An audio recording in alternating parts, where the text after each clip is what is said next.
which crypto is this? Let's talk about what's going on. Pretty significant. Microsoft recently, it's been pretty hot because ChatGPT, obviously, with AI, they're focused on AI. This morning, they also announced something with huge. All these Xbox games will be available in the cloud. This partnership with NVIDIA, Microsoft is just making a lot of headline news right now, okay? They could do no wrong, except their stock has not been doing so right. But like Bitcoin, I think they're going to continue forward.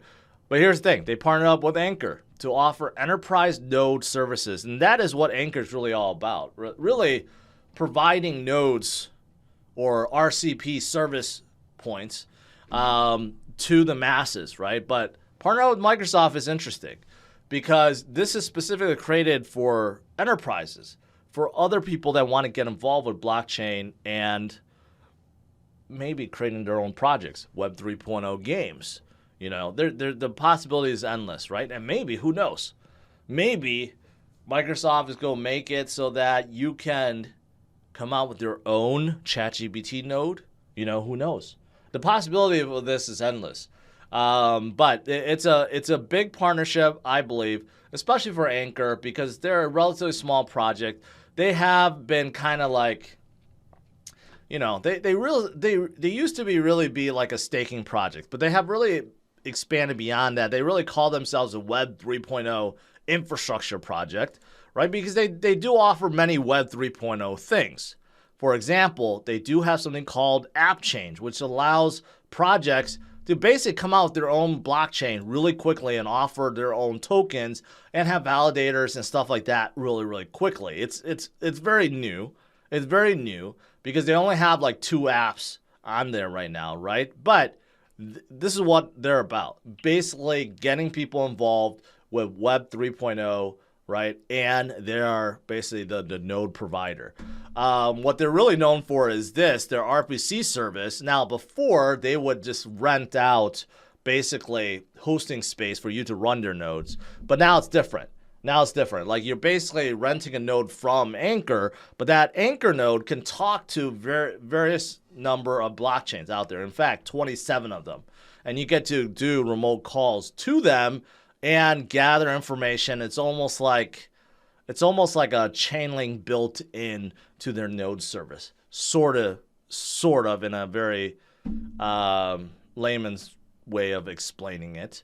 And with that, you know, there's a lot of things that could be done. For example, they will be doing RPC connection to ZK Sync. So for people that want to utilize ZK rollups for scaling for their Ethereum-based app, they can, right, within their node. So stuff like that. There's a lot of possibilities there. They also, of course, I said they kind of started out being known as a staking project, right? And they do have a lot of staking, liquid staking that allows you to participate in, you know, like Ethereum, for example. You could liquid stake and get something in return, like a synthetic version of ETH, but also for several other chains like Polygon, Binance, Phantom, Avalanche, Polkadot, etc. So that's ANKR in a nutshell. But I think this is pretty big. We'll see what happens with this partnership. Now, another chain that I like a lot that's also kind of connecting different chains and different dApps and is in the Web 3.0 space is Cosmos. And they have just announced they're allocating $40 million for ecosystem development in 2023. Basically, you know, it's not the biggest funding or allocation. We have seen projects hand out when it was good in 2021, like hundreds of millions of dollars, right, to try to spur up dApp makers or incentivize dApp makers to spur up the ecosystem, right? But this is significant. And in case you question that ecosystem, look at this fancy graphics, right? There's a lot of things happening within Cosmos right now, and there's more things that will be happening. But right now what you're seeing is 54 chains that are communicating each other in a Cosmos, right? That's the name, Cosmos. So that is what's happening right now. And of course, they have a ton of dApps, a ton of DeFi. There's a ton of everything. So I'm a big fan of Cosmos. And also, I've talked a lot about interchain security, right? They are still coming out with that, but they have renamed it to replicated security. That's the new name. And this gives incentive for people to hold Atom, because right now Atom can only be used really for staking purposes. But what Cosmos is going to introduce with their next upgrade is the ability for smaller chains to basically borrow nodes and borrow security from the main chain, right? So it makes it very easy for dApp makers to come aboard Cosmos and just deploy really quickly. And for them to be able to borrow the security from the main chain, well, they have to basically give Atom for that. So it's giving incentive for Atom makers, because now it kind of gives a use case for Atom besides staking, right? So that is coming in Q1. So that should be right around the corner, possibly in March.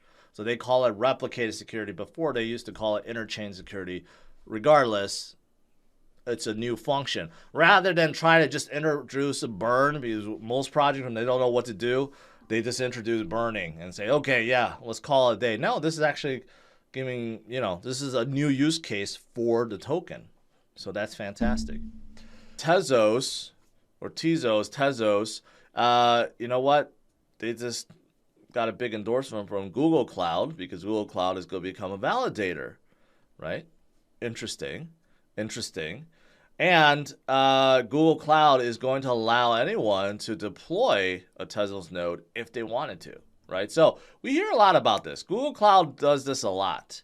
They basically open up a node so that, they're part of the network, and then they allow others to open up their own nodes. And they're not the only ones. Google Cloud also made a partnership with Avalanche recently, and before that, several others too.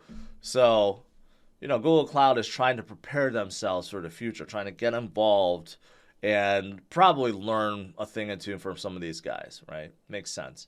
Klaytn proposing another L1. This is out of South Korea, owned by some big companies, right?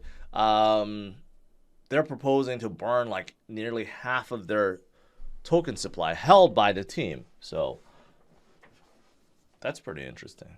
I don't know too much about Klaytn, to be honest. What I do know is they seem like they're up and coming, owned by some deep pockets, and like DeFi Kingdoms also chose to move to Klaytn. So it shows promise.